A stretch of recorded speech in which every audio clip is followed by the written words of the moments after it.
2017년에 김건희가 도이치모터스 주가조작범 권우수로부터 도이치 파이낸셜 주식 250만 주를 주당 800원, 총 20억 원어치를 매수를 합니다. 그래서 이것이 저가 매수다. 그래서 시세 차익만큼 뇌물죄가 성립한다라는 혐의로 시민단체에 의해서 고발이 됐습니다. 거기에 대해서 김영철 검사가 2023년 3월 불기소 처분을 했습니다. 근데 이 불기소 처분의 내용이 명백한 직무유기이자 직권남용에 해당돼서 탄핵 사유에 해당한다라고 본의원은 보고 있습니다.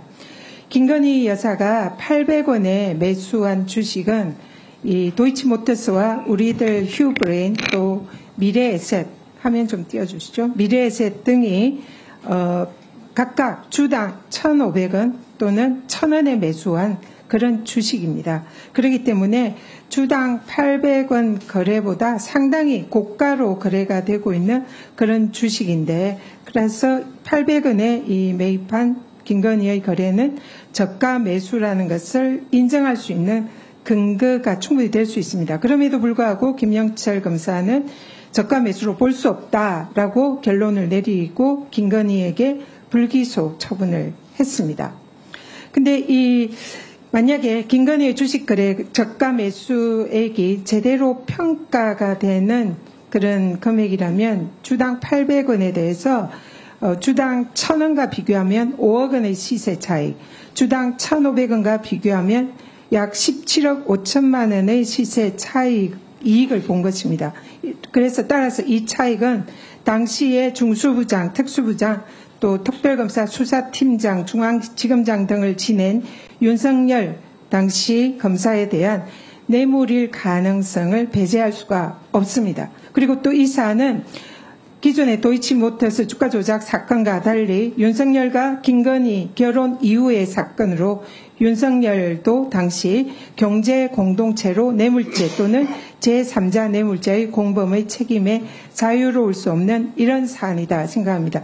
그런데 김영철 검사는 여기에 대해서 아주 이상한 논리로 800원 이 주식 거래가 저가 매수가 아니다라고 불기소 처분을 내렸습니다. 근데 그 근거가 사실상 사리에 맞지 않고 매우 의문이 있습니다. 지금 당시에 이 김영철 검사가 저가 매수가 아니라고 내린 근거 중에 하나가 제3자 간의 거래가 이미 500원, 540원 등의 거래가 이루어진 것이 있기 때문에 이것은 500원에 이 처리가 되고 800원에 처리가 되는 이 사안이 저가 매수가 아니다라고 결정을 했는데요. 근데 이 근거로 사용된 이 주식 거래가 사실상 근거로 사용할 수 없는 매우 불법적인 근거다 이렇게 보고 있습니다. 왜냐하면 이 당시에 근거로 사용했던 것은 주가 조작범인 권오수와 특수관계이고 김영철 검사가 사실상 경제적 공동체라고 적시를 한, 그리고 주가 조작 과정에서 가장 큰 수익을 얻은 이승근과 김건희와의 거래를 이 근거로 든 것입니다. 그래서 김건희가 이승근과의 거래를 했던 그 내용, 그리고 이승근이 도이치모터스와 거래를 했던 그 내용 두 가지가 500원대의 주가 거래가 있는데요.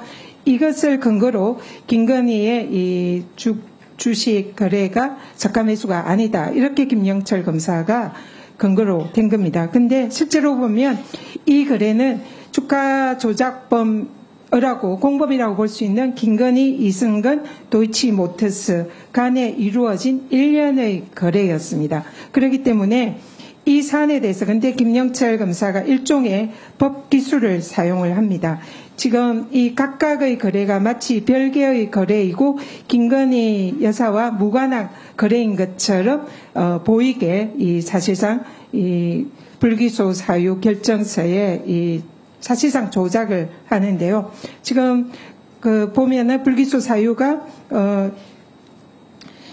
2017년 6월 13일 그리고 2017년 11월 24일 거래를 순서를 바꿉니다. 순서를 바꿔서 사실상 이 두 개가 별개의 거래처럼 보이나 실상은 이것은 김건희와 이승건과 도이치모터스 사이의 일련의 과정에 있는 사실상 어떻게 보면 동일한 과정의 이 흐름입니다. 그런데 이것을 전혀 다른 사안인 것처럼 해서 김건희가 저가 매수를 하지 않았다는 근거를 또 다른 그들 공범 간의 거래를 예로 들면서 근거로 삼습니다. 그렇기 때문에 이는 김영철 검사가 저가 매수가 아니라는 판단을 이승건을 사실상 주가 조작범으로 또 기소해야 함에도 불구하고 기소 명단에서 빼면서 김건희에게 면죄부를 주는 그런 도구로 사용을 했고, 이는 이러한 사실을 알고 있었던 김영철의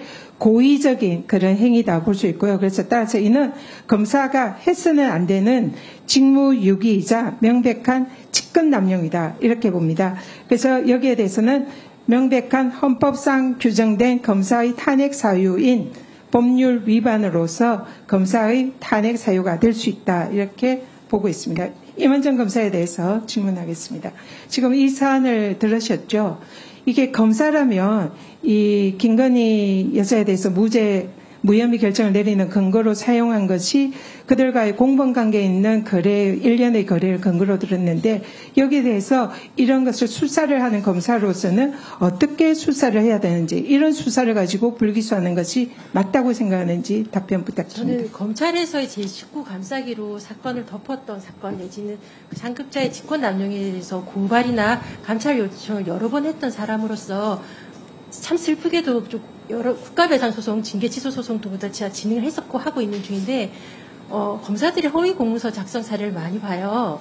그리고 이게 그러니까 수사 결론이 이미 정해져 있기 때문에 원하는 결론을 부합되는 진술은 조서에 담고 원하지 않는 말은 조서에 담지 않고, 그리고 결정문에도 공소장에도 불구속장에도 그런 경우가 너무 많이 봐서 검찰이 특수수사가 정말 문제라고 생각하고 결론이 정해진 수사, 이런 것에 대해서 김영철 검사가 아니어도 검찰의 대부분이 이런 사건을 믿고 맡길 수 있는 사람이라면 김건희 여사를 기소할 수 있는 용자는 검찰에 현실적으로 없었다라고 저는 생각했기 때문에 이 사건 쭉 진행되고 있을 때 무혐의 될 거라고 예상하고 있었습니다. 이유는 볼 필요 없고요. 결론은 무혐의니까요. 네, 이문정 증인 다른 참고인도요, 마이크를 좀 가까이 대고, 법사위 마이크 상황이 별로 안 좋아가지고요, 좀 가까이 대서 발언하시기 바랍니다.